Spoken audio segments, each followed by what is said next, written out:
Top secret, these machines were in the vanguard of the Soviet military. Now, the Russians reveal why their planes and their pilots are still dangerous. If you did this at American Air Base, you wouldn't have your career left. Open her up and let her... I tell you, the Russians are pretty good pilots. I mean, those guys, you get in the right circumstances, are going to be could be a very lethal force. I'll put it this way. A pilot in an F-18 and a pilot in a MiG-29 should be friends. I wouldn't want them to come into conflict with each other, to fight against one another. There are no dummies. I mean, those are some pretty smart people over there and heroic people. Many believe it would have been a close contest. America's jets and pilots against Russia's. But they would have approached the battle very differently. Kind of the whole philosophy of Russian fighters is rugged nature, max performance, passive weapons, ease of maintenance in the field. All those combined into one philosophical bent that is quite different from Western fighters.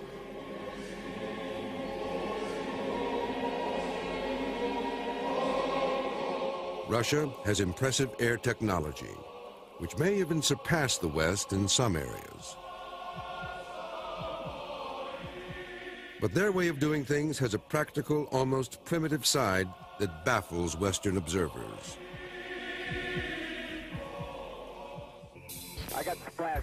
Increasingly, the West has come to rely on computer-driven planes and weaponry, surgical bombing, and air battles that take place beyond visual range. Good kill, good kill!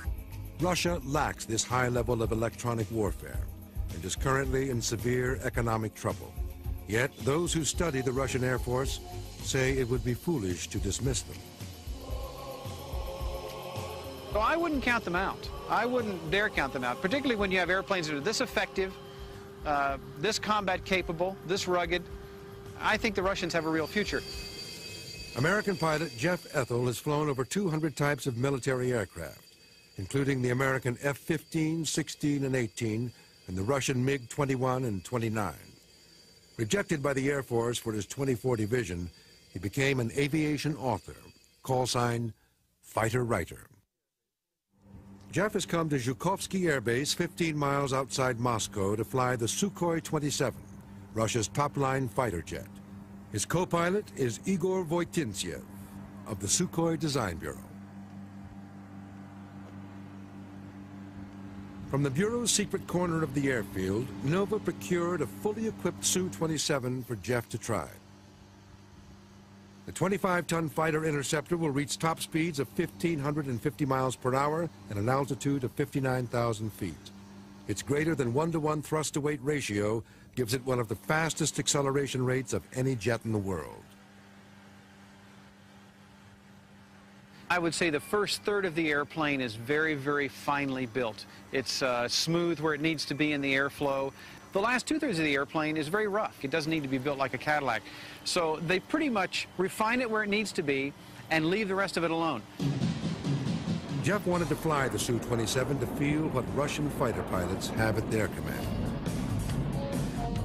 If anything, Russian airplanes are brute force. They're just absolutely the epitome of power.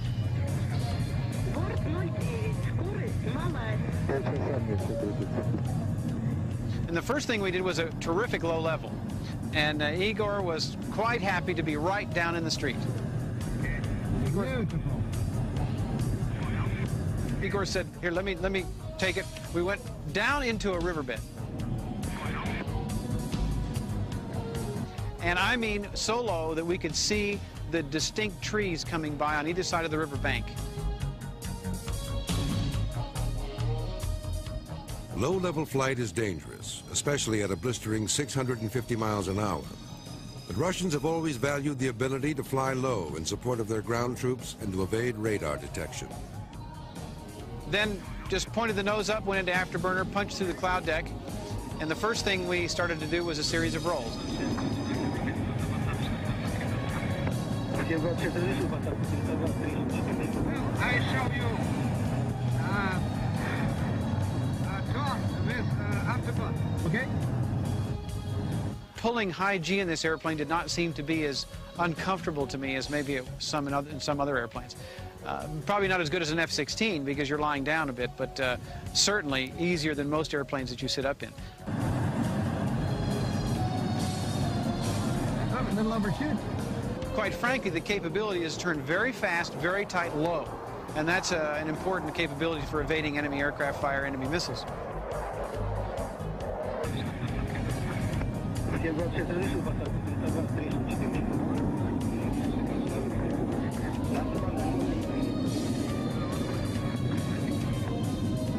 And I said I would like to do a few rolls.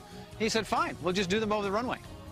I said, no, I mean a couple rolls. No, just fly to the runway. I'll give you the heading.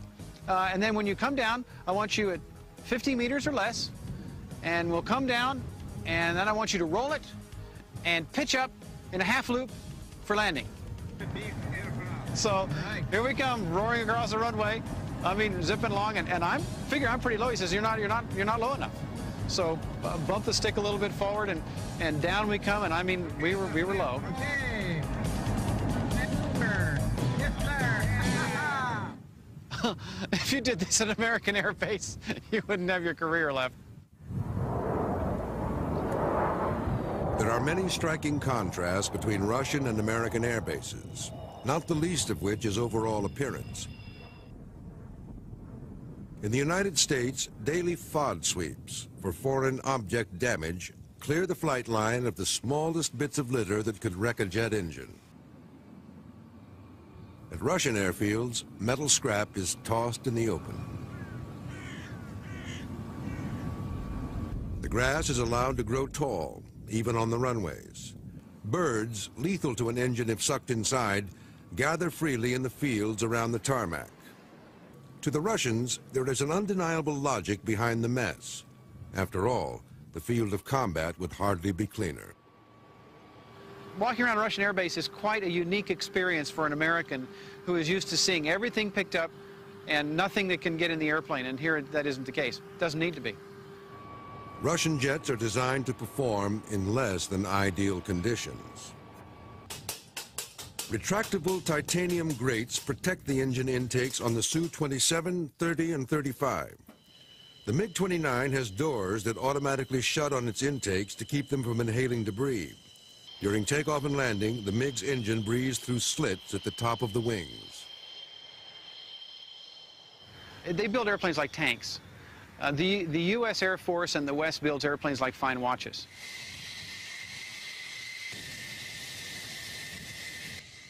The U.S. builds sleek, sophisticated fighters that require teams of trained specialists to service them. Leading the pack are the Navy's big F-14 Tomcat and the F-18 Hornet. Small and agile, the F-18 is good for both ground attacks and air combat.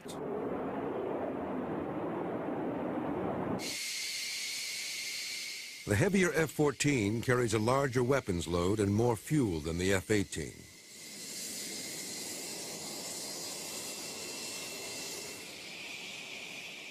The primary jet of the U.S. Air Force is the single-engine F-16 Fighting Falcon. It provides excellent visibility, the fastest, tightest turn rate of anything in the air, and pilot comfort.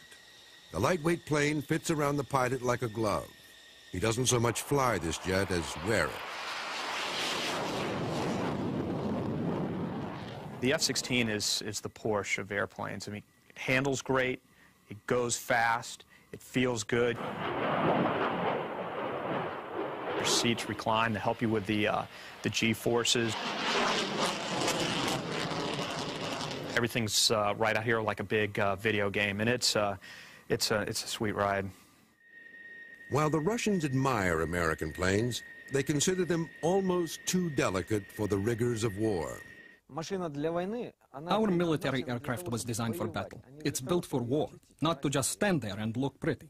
Here, behind me, you have an example of this. You can't break this plane. You could land it on its fuselage, and they'd come out, pick it up, lower the landing gear, clear the engine, and you could take off again. We go at it with a scalpel, trying to very, very carefully hone the capability, build the weapon. They go at it with a sledgehammer. Two design bureaus, originally under strict control of the Soviet government, are responsible for the look and performance of Russia's top fighter jets. The Mikoyan Bureau created the MiG-29, a small, potent fighter for close-in air duels, and the MiG-31, a long-range interceptor for patrolling Russia's vast borders. From the Sukhoi Bureau came the Su-25, a flying tank for ground support missions. Sukhoi also developed the Su-27 and the Su-35, both fighter bombers.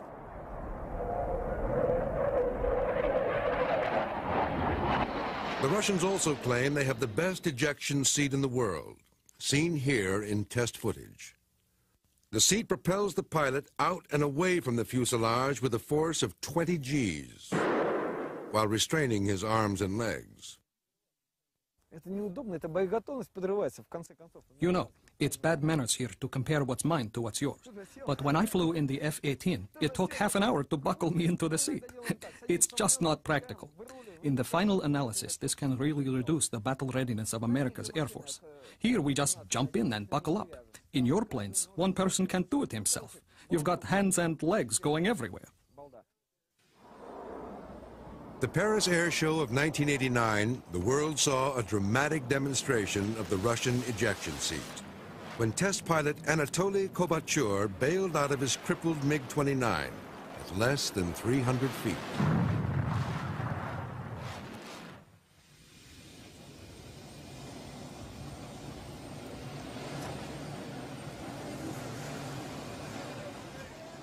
Kovalyov walked away from the accident.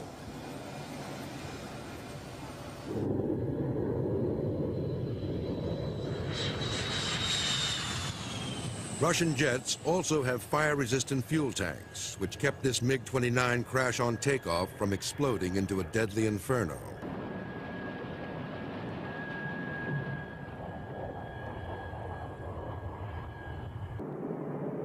Russian test pilots were among the first to experience extreme G-force in the days before its effects on the human body were understood. Yet even today, Russian fighters wear only a partial G-suit, more like a girdle that fills with air to force blood back to the body's major organs and prevent blackout. You know, we always try to wear the maximum amount of G protection we can get. Now we're even talking about full G-suits that go from your neck all the way down. In Russia, there's also maybe a bit more of a, I'd say, a macho attitude toward flying. They sometimes do not wear G-suits in their airplanes. Sometimes we're an abbreviated G-suit. So in the West, we'd probably be a bit shocked at that. In the breakneck race for faster, deadlier fighters, Soviet Russia and the U.S. built machines that reach speeds in excess of Mach 2, twice the speed of sound. Maneuvers in the Su-27 or F-16 can put up to 9 times the force of gravity on the pilot. But it is how the two countries employ this technology that sets them apart. Russia's Air Force believes in preparing for the close, dirty air duel, where pilot skill and maneuverable aircraft are the keys to victory. Part of the difference in mentality between the Russians and the West as well has been the belief that the dogfighting mission has never left. Over the years, we as Americans have always tried to ditch this mission. After World War I, we said the dogfight was over. After World War II, the dogfight was over. Then no, then after Korea, no, now it's over. The Russians have always believed in the dogfight. They've never left it. All of their airplanes reflect it. In the West, Russian pilots were often seen as unimaginative flyers, slaves to commands from the ground. In reality, they are quite innovative and daring. They perfected this maneuver, which they say can only be done in their Su-27 class of jets. Known as the Cobra, it resembles that deadly snake coiled for attack.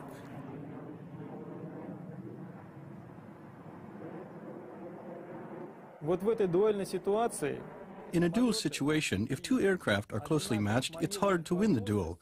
The Cobra lets a pilot who's being pursued rise above and slide behind his adversary, thus becoming the pursuer. The designers and pilots hoped that with the aid of this Cobra maneuver, this very quick short-term jump to a high angle of attack, we hope to be able to fire a rocket or get into range to use a rocket. It's a last-ditch maneuver. It's something a pilot would do to shake somebody off of his tail. It's very effective for that. But again, it's something we normally don't do in the West. The Cobra recalls an earlier time in Russian history when another, even more heart-stopping maneuver was adopted. The Taran, or deliberately ramming an enemy's airplane.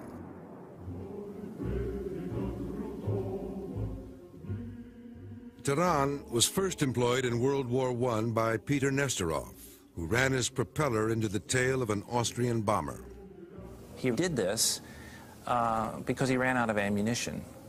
And Nesterov, the practitioner, the pioneer of this technique, died, but his example lived on.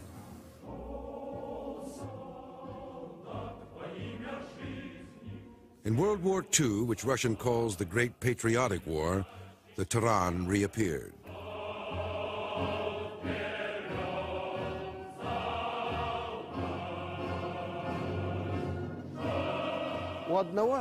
One has run out of ammunition.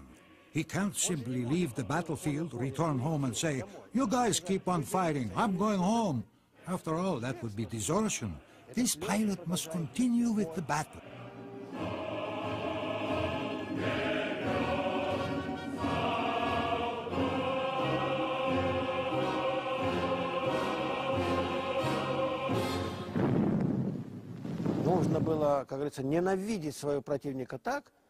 They had to hate their enemy a lot to be capable of doing this, and we call the pilots who were capable of doing this strong in spirit.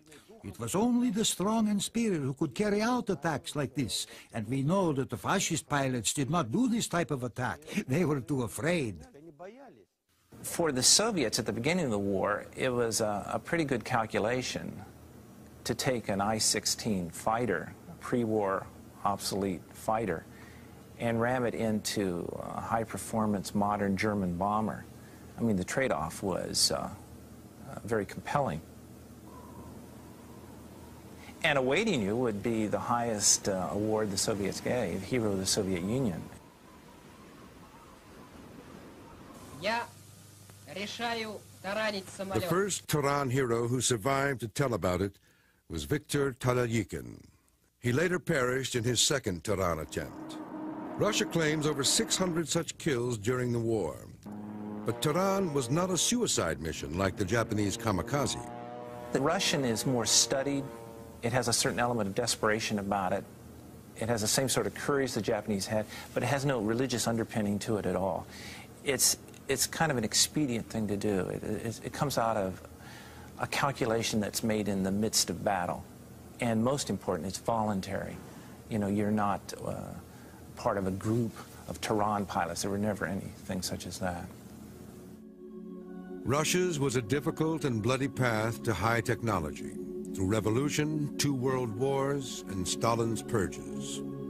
Throughout the 20th century, there's always been a tendency in the West, particularly among Anglo-American observers, to discount Russian aeronautical achievements.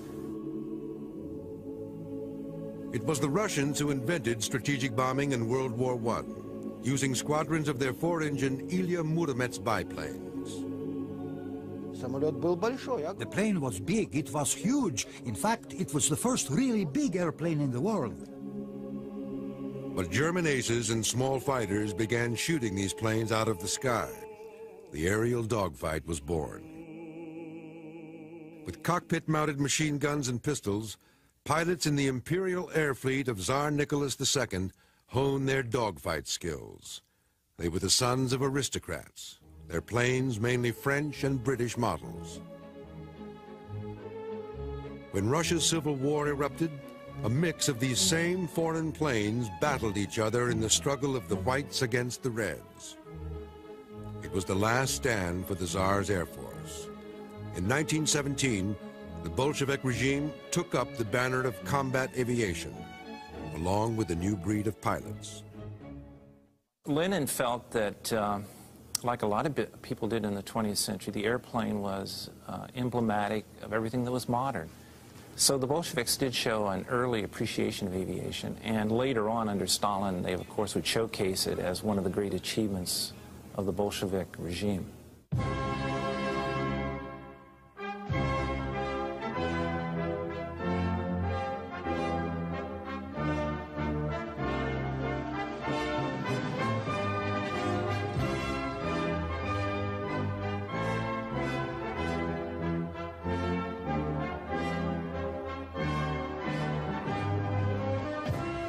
Stalin was obsessed with making and breaking world flying records, using his own group of airborne socialists, the Falcons.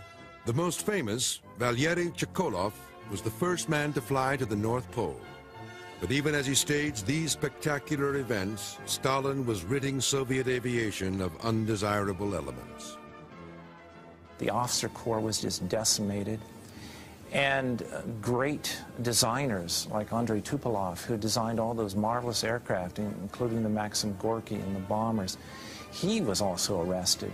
And between 1939 and 41, he was put to work in Moscow in a prison workshop. In our worst moments, we never treated our aeronautical community that way.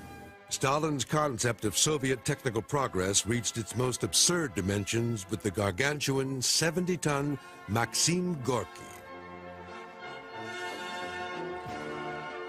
It had red wings, 8 engines, and speakers that broadcast propaganda to the cheering crowds.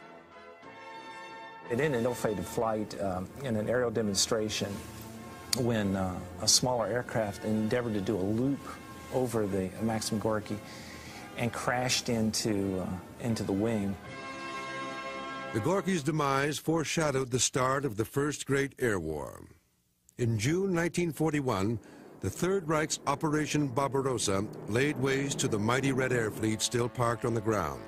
It was a stunning blow to Stalin and the Soviet people, who thought their air power was invincible.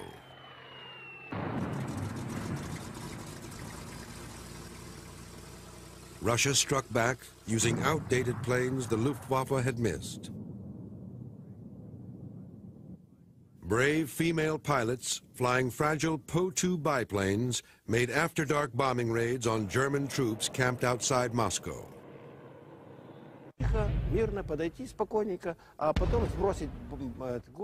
Quietly, coolly, they approached the target, dropped the bombs, and then got out of there. And so, if you keep this up all night, soldiers need to sleep, right? But then, after a while, regular as clockwork, he's just on the verge of sleeping, and here comes another bombing raid, and it wakes him up. And then they bomb him again, and so it continues all night. And so, those girls of ours, the ones that flew the Po-2s, they were called the Night Witches. It's all a matter of tactics, right? Tactics turned out to make all the difference. The Red Air Fleet became quite good at using tactics over technology. Resourceful Soviets captured Luftwaffe planes, painted over their markings, and flew them back into battle against their creators. They would also take them apart to see what made them so good. Meanwhile, Stalin pulled vast resources from the domestic economy into military industry, moving 1,500 warplanes and millions of laborers east beyond the Ural Mountains for protection against air attacks. By the Battle of Stalingrad, Soviet Russia had its own ground attack fighter, the Il-2 Sturmovik.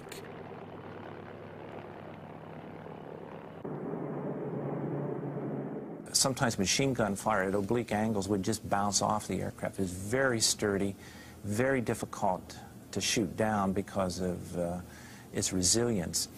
And this is the very kind of aircraft that the Soviets delighted in using.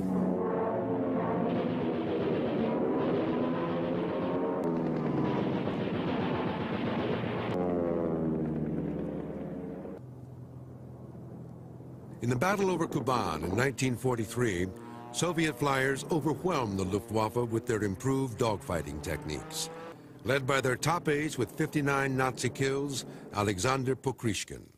Это не только воздушный боец, который мог He was not just an outstanding aerial dogfighter, a man who knew how to shoot down enemy planes. He was also a great commander. He taught his subordinates how they too could shoot down enemy planes.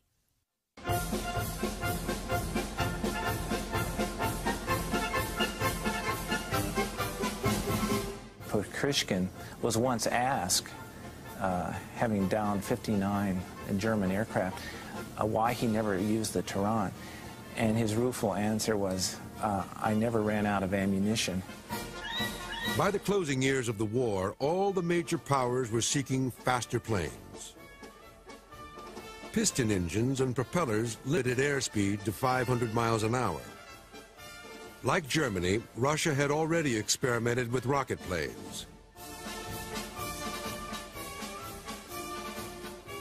But rocket planes weren't maneuverable. They burned straight and fast. A new form of propulsion was needed, the turbojet. The British Labour government in 1946 helped the Russians leap ahead by making them a gift of the best jet engines in the world, the Rolls-Royce Nîmes.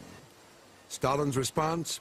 Who would be so stupid as to give us their best engines? Once they acquired these engines from the British, they were able to upgrade them, improve them. In terms of their metallurgy, they were very advanced. And so by the time you get to the Korean War, they have jet engines that are equal to, or in some cases maybe superior, depending on what you're talking about, to what the Anglo-Americans might have had at that time. That ever since World War II, the Soviets had been building their military strength. Their threat of world domination was real.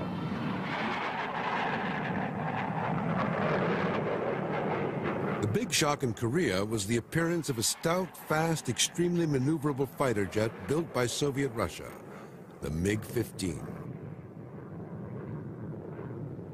They were flown by North Korean pilots, but their early kill rate against the Americans was astonishing.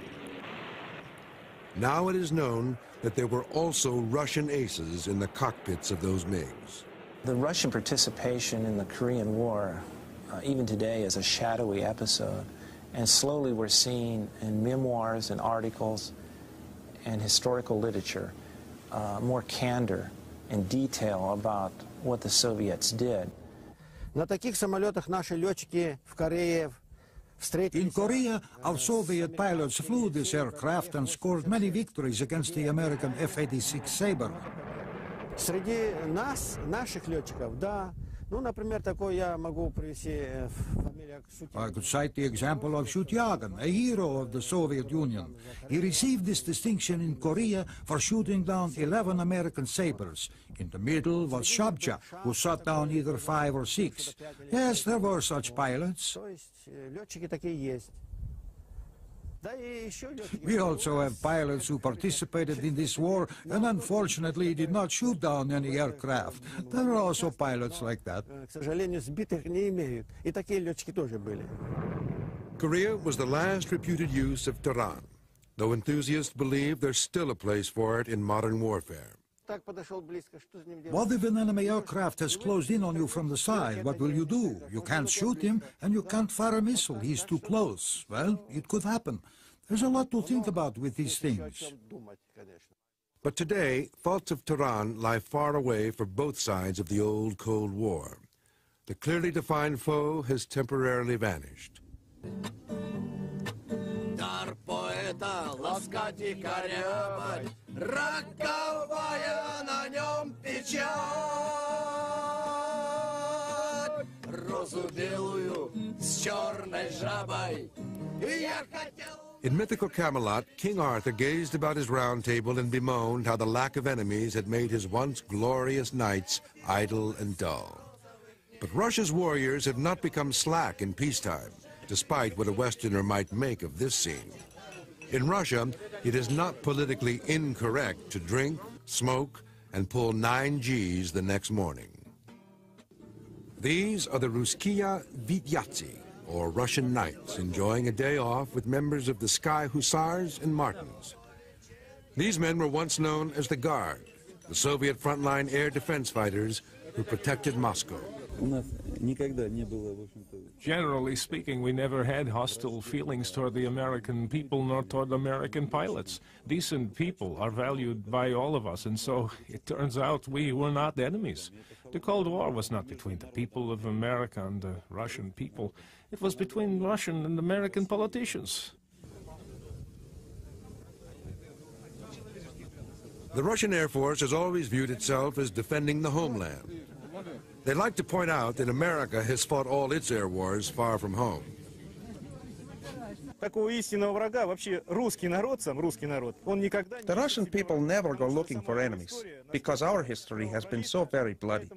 And so there are no major plans, since we are purely defensive, not offensive forces.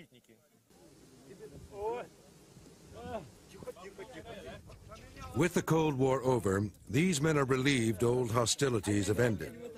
But their mission remains unchanged, to guard the skies over Moscow. Their home base is Kubinka, tucked in the countryside west of the capital.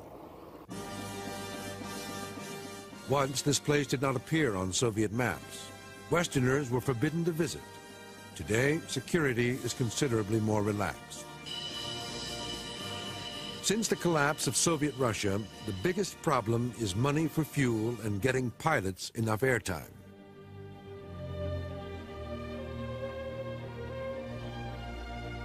So Kubinka pilots have taken on the additional role of aerobatic flying in air shows, which pays for their practice.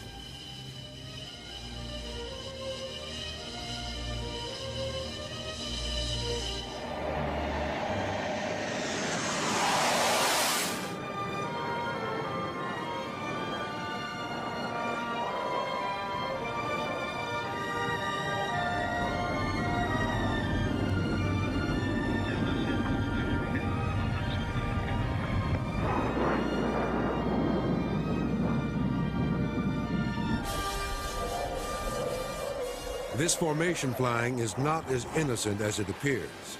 Unlike the U.S. Navy Blue Angels, who fly special stripped-down F-18s, Kubinka pilots fly the same military jets they would take into battle, and they alternate between aerobatic drills and training for actual combat. I can be flying loop-the-loops here today, and tomorrow I'll be at the military training ground, dropping bombs and firing my cannon.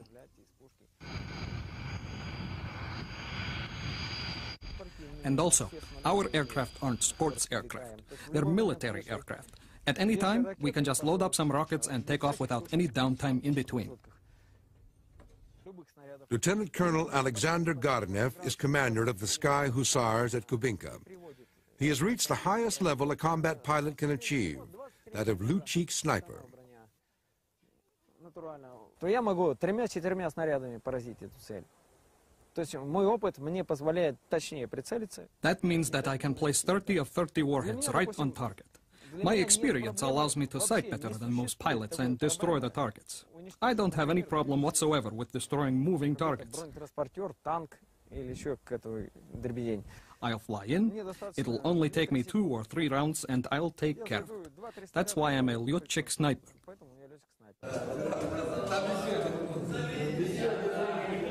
Russian pilots sign on for 25 years of service, as they did in the Soviet Air Force.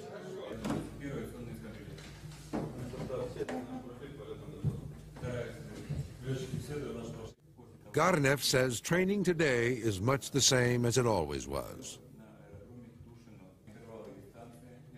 Но мы не готовимся к какому-то конкретному образу врага. Нет, конечно. We don't prepare ourselves for any specific enemy. No. We prepare ourselves to be ready to fight. Whom we fight does not matter. What difference is there? I mean, the maneuvers will be the same. The tactics will be the same. Our mission was always to master the technical aspects of our tactical maneuvers, to learn how to use them skillfully. And who cares what kind of insignia is on the other plane? Lord, he won't ask me if I have a cross or a star on my fuselage. He's an enemy. Shoot him down and then move on. That's it. The Sukhoi 27 has advanced electronic weapon systems that will lock onto and attack 2 targets 40 miles away. But Russian electronics are not as sophisticated as U.S. systems. and the Russians aren't as confident that battles can be won without actually seeing the enemy. All Russian fighter jets are equipped for close fights with the biggest gun in the business, a 30-millimeter cannon that fires 50 rounds per second. But they also carry bombs and medium and long-range missiles.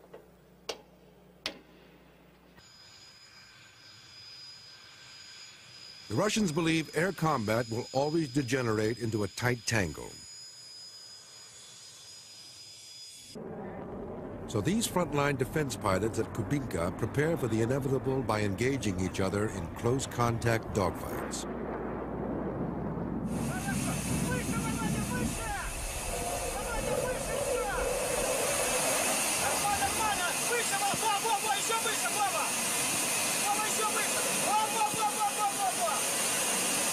All these airplanes have been dogfighters, and as of yet, they have not left that mission. I think it's smart, because basically once a furball happens, once you get merged in this large fight, you're going to have to visually acquire and outmaneuver your target.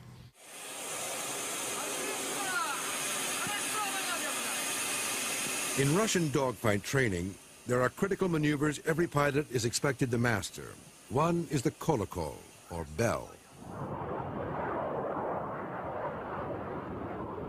As fighters like the MiG-29 or Su-27 move in close for the duel, they lose airspeed and can fall into a tail slide. The bell teaches pilots how to correct this potentially fatal situation.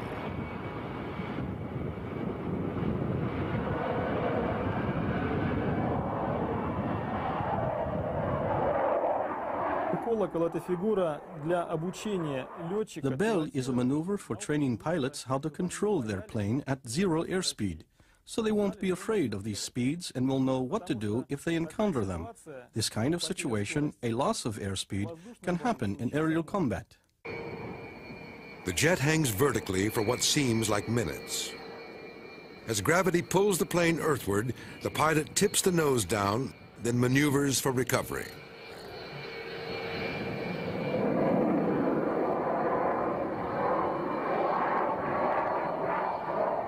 It goes to show you again what the Russians are willing to do to max perform their airplanes. They really want to push them to the limits. They want to know exactly how far this airplane can go in combat and what it can and can't do.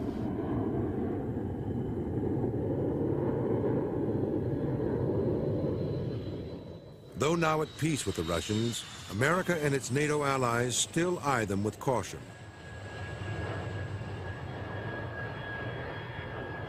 That's because Russia is selling jets and training pilots for countries not friendly with the West.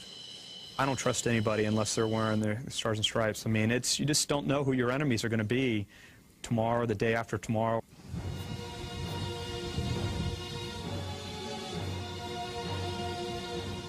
A warrior sun rises over the Naval Air Station at Oceana, Virginia. Here, a select group of Navy flyers trained to fight an unknown enemy in a Russian jet.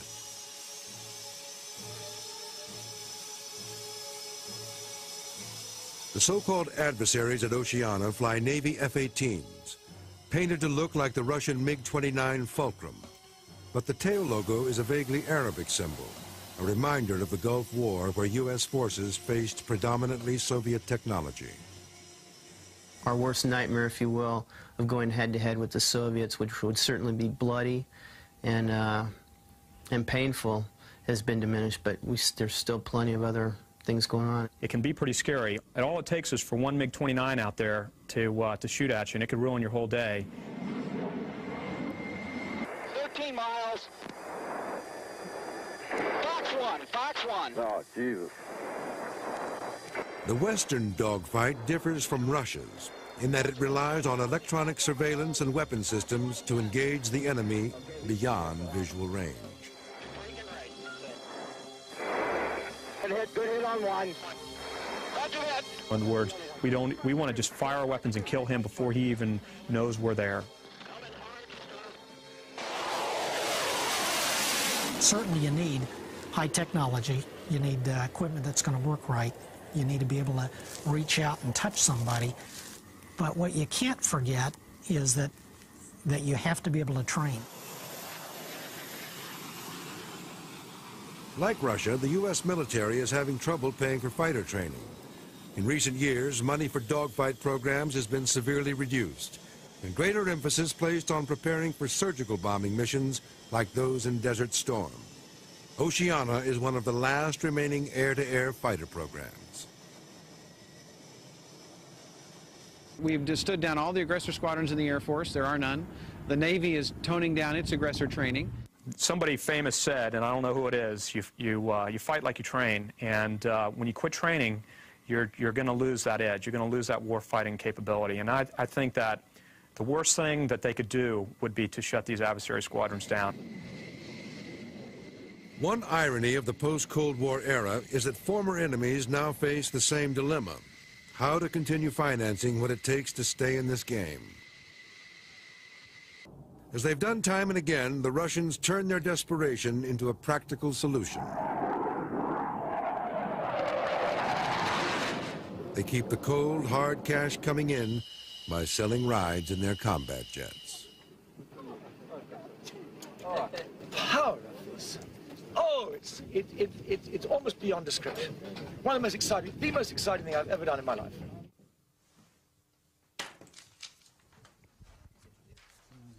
The sacred realm of the Russian fighter pilot is being invaded by Western thrill seekers.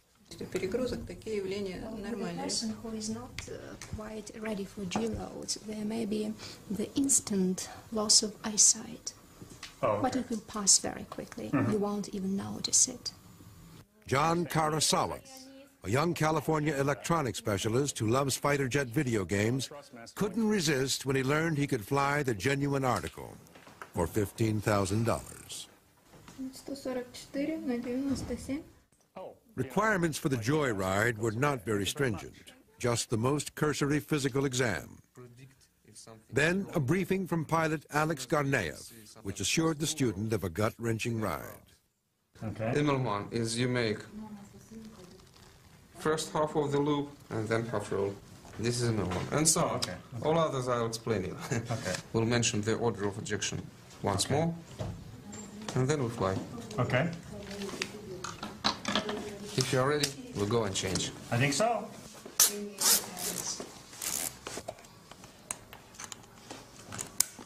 Call sign jet lag. Suit up was followed by a brief lesson in use of the K-36 ejection seat. Eject, eject, eject.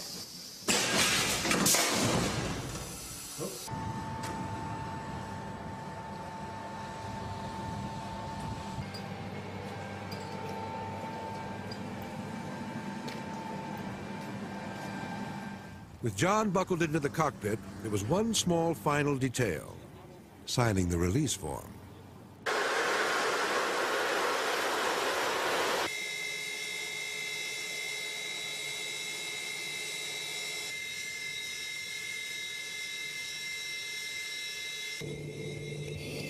The problem with high-performance military flying is it's extremely harsh. You're looking at an environment that no human being was meant to be stuck in. And just the acceleration alone of going down the runway will put your stomach in the back of the airplane.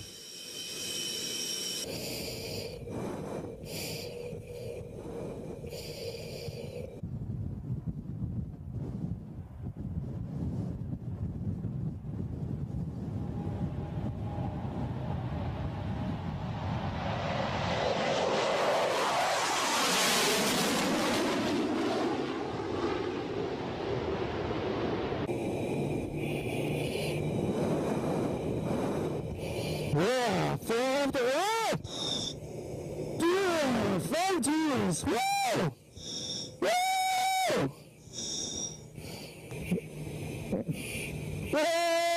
Yeah, woo! You put a person in an airplane like this, and their inner ear spins, they're pulling many G's, they're going upside down.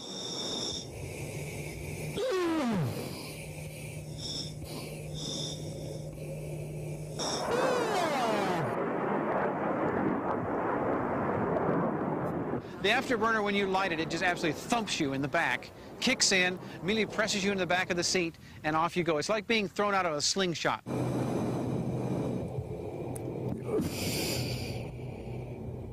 Whoa! The problem is that most people don't realize how violent it's going to be. And as a result, what happens is they get in it, they don't know they're getting sick, and all of a sudden, they're getting sick.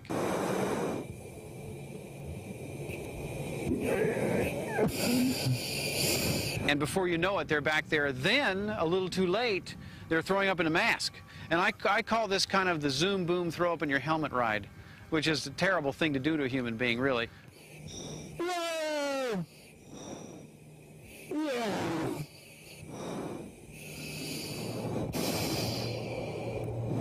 I am not feeling too well right now.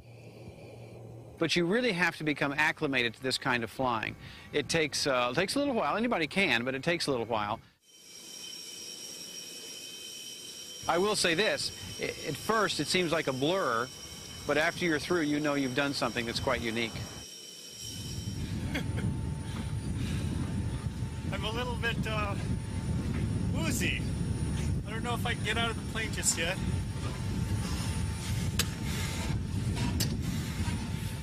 Where's Vladimir? Where is that guy? Oh, come here. Thank you. How are you? Very good. Good.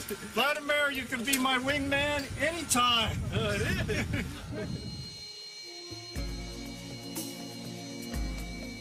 Along with selling rides, Russia makes money selling modified Su-27s to clients like the United Arab Emirates and Malaysia. China just arranged to buy 72 of these advanced fighters as a prelude to licensing their production.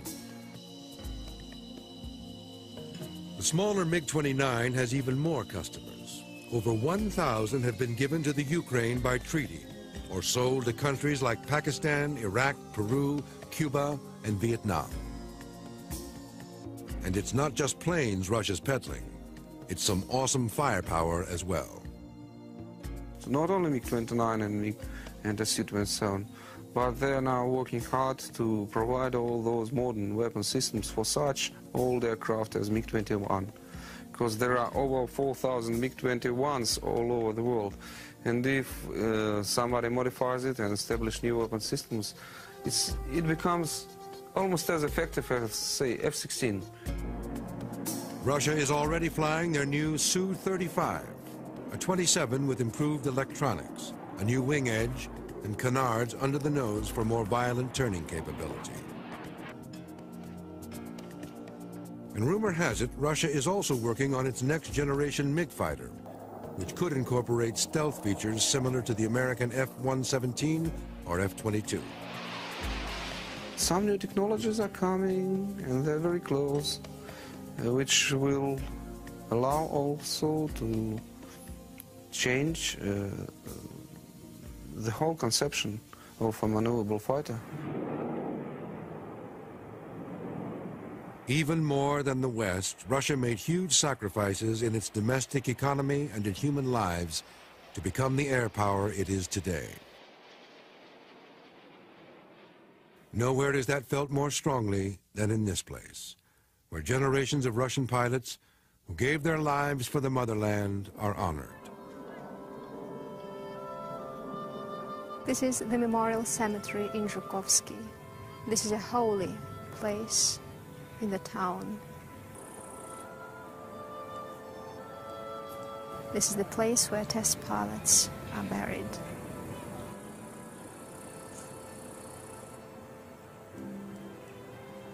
Today is the anniversary, the 13th anniversary of my husband's death.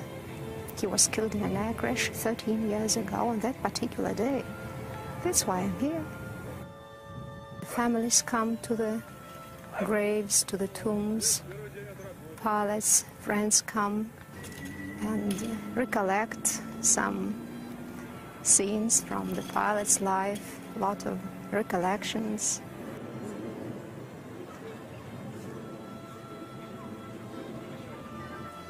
And traditionally, they drink vodka, wine, well, and eat something. Well, this is the tradition. If something is left in the glass, well, usually they leave just several drops of vodka at the bottom, and then they pour it on the grave. The final toast to fallen comrades, a universal gesture repeated countless times since the dawn of combat aviation by pilots of all nations.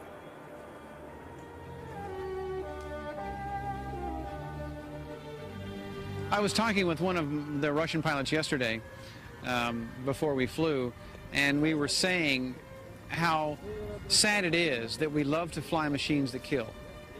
The reality is the best machines, the most beautiful machines are designed to kill. It's a very, very strong tug-of-war inside a pilot that he has to think about employing this against somebody that he really would probably like sitting in a bar with and having a drink.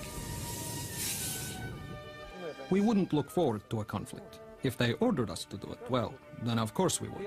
But I personally wouldn't want to. Pilots all love flying. That's what they love more than anything else. They don't love killing. That's not the issue. But to fly the most advanced and most wonderful airplanes, where are they? They're in the military. So you gravitate toward those powerful, beautiful, sleek airplanes. The powerful airplanes of the Russian Air Force and the tough, pragmatic men who fly them helped make Russia a potent threat for nearly a century. The Russian Air Force has known hardship throughout its painful history, only to emerge a leaner, more formidable foe. Though now in economic and political crisis, the Russians will not easily surrender their hard-won position as leaders in combat aviation. Using practical, if desperate, measures, they continue their relentless pursuit of Slava Ruskoy Aviatsy, the glory of Russian aviation.